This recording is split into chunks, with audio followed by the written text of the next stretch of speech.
मथुरा से 20 किलोमीटर की दूरी पर स्थित है पावन और पौराणिक गिरिराज श्री गोवर्धन पर्वत, जिनकी परिक्रमा करने देश विदेश से अनेकों श्रद्धालु गोवर्धन आते हैं। उन्हीं गिरिराज जी की तलहटी वाले परिक्रमा मार्ग में जतीपुरा मुखारबिंद से आगे गिरिराज जी के शिखर पर स्थित है एक पावन और रहस्यमय मंदिर, जिसे कहा जाता है श्रीनाथ जी का मंदिर।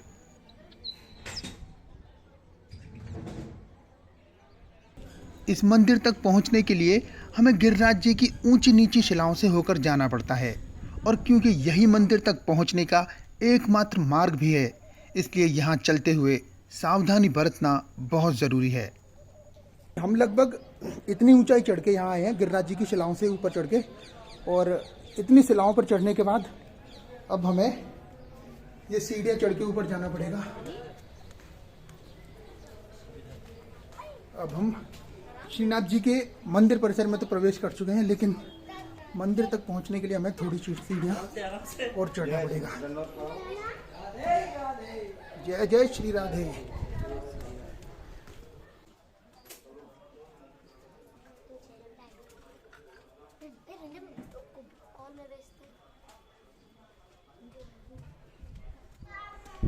और ये सामने है हमारे आराध्य श्रीनाथ जी और उनका वो पावन मंदिर, जिसके दर्शन हम आज आपको कराने वाले हैं। श्रीनाथ जी के इस मंदिर में फोटोग्राफी करना बिल्कुल भी अलाउड नहीं है, इसलिए हमें यहीं से श्रीनाथ जी के दर्शन करने होंगे।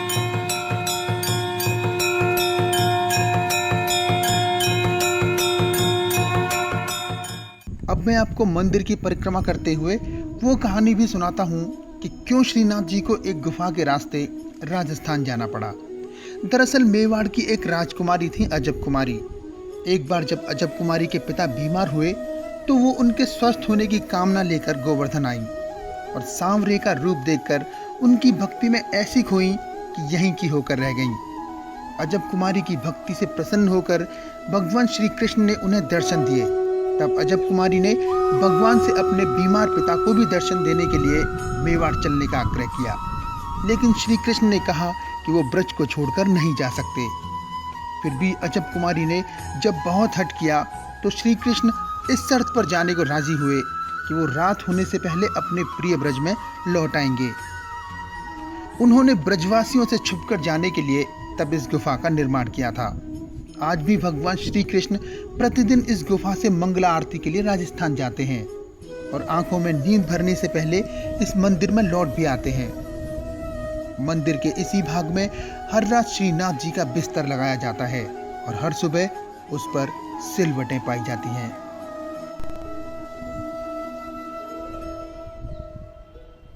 और अब आपको दिखाते हैं वो गुफा जिसके बारे में हमने आपको बताया था। तो दोस्तों, ये है वो गुफा जहाँ से बताया जाता है कि भगवान श्री कृष्ण राजस्थान के नाथ द्वारा वाले मंदिर में गए थे। क्योंकि इस गुफा को बंद रखा जाता है, पता नहीं ये कहाँ जाके अब खत्म होती है।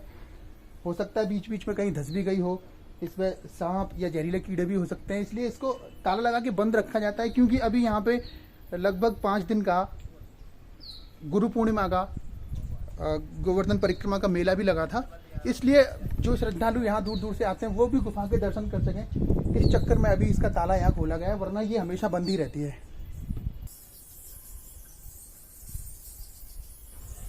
जैसे कि हमने आपको बताया कि ये मंदिर गिरिराज जी के एकदम शिखर पर बना हुआ है, तो मंदिर के एक तरफ है जतीपुरा कस्बा, और वो जो नीला टिन शेड आपको दिखाई दे रहा है वहाँ पे है जतीपुरा मुखारबिंद। पूरे गोवर्धन की परिक्रमा में आपको 3 ही मुखारबिंद मिलेंगे, एक मानसी गंगा और एक जतीपुरा मुखारबिंद और एक दान घाटी। और अगर हम इस तरफ देखते हैं तो मंदिर के इस तरफ है आन्योर गांव।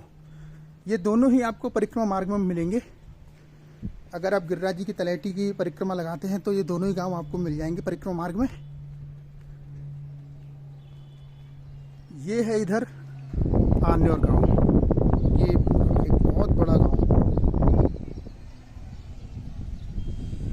और परिक्रमा लगाने वाले ये नीचे गिरिराज जी की तलहटी वाले मार्ग से होकर परिक्रमा लगाते हैं। इस गांव का नाम आन्योर कैसे पड़ा और हमारे श्रीनाथ जी का प्राकट्य कैसे हुआ, वो भी आप सुनिए। बोलिए श्री गिरिराज महाराज की। ये प्रभु श्रीनाथ जी का मंदिर है। भगवान श्रीनाथ जी का इस जगत के अंदर सबसे प्राचीन मंदिर जो कि गिरिराज जी के ऊपर बना हुआ है, ये मंदिर है। ठाकुर जी श्रीनाथ जी जो स्वरूप है श्री कृष्ण भगवान का वह स्वरूप है। जब कन्हैया ने गिरिराज जी पर्वत को पुजवाया था उस समय ब्रज की गोपियों ने बोल दिया था, कन्हैया इस पर्वत को हम इस कारण से नहीं पूजेंगे क्योंकि इसके हाथ पैर में कुछ नहीं है। तूने बोला दूध चढ़ाने के लिए, हम दूध चढ़ा चुके हैं। तूने धोतुपणा का श्रृंगार भी बोला कन्हैया, वो भी हम कर चुके हैं। परंतु जब तक इसके हाथ पैर नहीं है तब तक हम इसको भोग कैसे धरें। तब कन्हैया ने अपना एक स्वरूप गिरिराज के अंदर व्याप्त किया जिसके बने प्रभु श्रीनाथ जी। तो जब इंद्र कोप करते हैं तो श्रीनाथ जी वाला स्वरूप जो है उसको गिरिराज जी अपने हृदय में समा लेते हैं और कन्हैया इस पर्वत को नक पे धारण कर लेते हैं। फिर उस समय के लगभग 4500 वर्ष के बाद, यानी आज से 550 वर्ष पहले, फिर से भगवान श्रीनाथ जी का प्रकट आन्योर गांव से होता है। तो आन्योर गांव के ब्राह्मण सद्दू पांडे, उनकी एक लड़की जिसका नाम नरू की गाय घूमर यहाँ गिरिराज पर्वत के ऊपर आके गुफा के अंदर दूध छोड़ती थी। नरों ने जब अपनी गाय की निगरानी करी तो पता चला कि गाय वहीं दूध छोड़ रही है जहाँ कन्हैया ने गिरिराज पर्वत को पुजवाया था। वहीं उनको ठाकुर जी श्रीनाथ जी के स्वरूप के भी दर्शन हुए, तो वहीं वह सेवा करने लगे और सेवा करी 45 वर्ष तक उसी कंदरा में, जिसमें जब भी उनको देर हो जाती तो भगवान उनको आवाज लगाते थे, आ नरो दूध ला, आ नरो माखन ला। तो ठाकुर जी पुकारते आ नरो, तो गाँव बस्ती का नाम पड़ गया आन्योर। बाद में श्री महाप्रभु जी यहाँ आके भगवान श्रीनाथ जी का प्राकट कराते हैं, इस मंदिर का निर्माण कराते हैं। भगवान श्रीनाथ जी यहाँ 150 वर्ष तक साक्षात स्वरूप से विराजते हैं, जिस बीच हिंदू तो हिंदू मुसलमान लोग भी ठाकुर जी के भक्त होते हैं, जिनमें औरंगजेब, तानसेन, रस खान यहाँ पे आके भगवान श्रीनाथ जी के भक्त हो गए। औरंगजेब ने हिंदू धर्म के काफी मंदिर तोड़े हैं, तो बोले यहाँ पे आके भक्त कैसे हो गया। तो भगवान ठोड़ी पे जो हीरा धरते हैं वो औरंगजेब ने यहाँ भेंट किया था। आज भी वो अपनी ठोड़ी से जैसे सीढ़ियाँ साफ करी थी उस समय उसने, तो आज भी वह प्रथा दोहराई जाती है नाथद्वारा उदयपुर में, जहाँ एक दिन एक मोमडन अपनी ठोड़ी से पूरी सीढ़ियाँ साफ करते हैं और फिर ठाकुर जी को उनको दर्शन। श्रीनाथ जी के इस मंदिर के ठीक पीछे एक बहुत पुराना खंडहर भी है। कुछ लोगों का मानना है कि ये खंडहर ही श्रीनाथ जी का वास्तविक मंदिर था, जिसे औरंगजेब की सेना ने तोड़ दिया था। अब इस बात में कितनी सच्चाई है वो तो हम नहीं बता सकते, लेकिन हम इतना ज़रूर कह सकते हैं कि गोवर्धन पर्वत की हर शिला रहस्यों से भरी हुई है।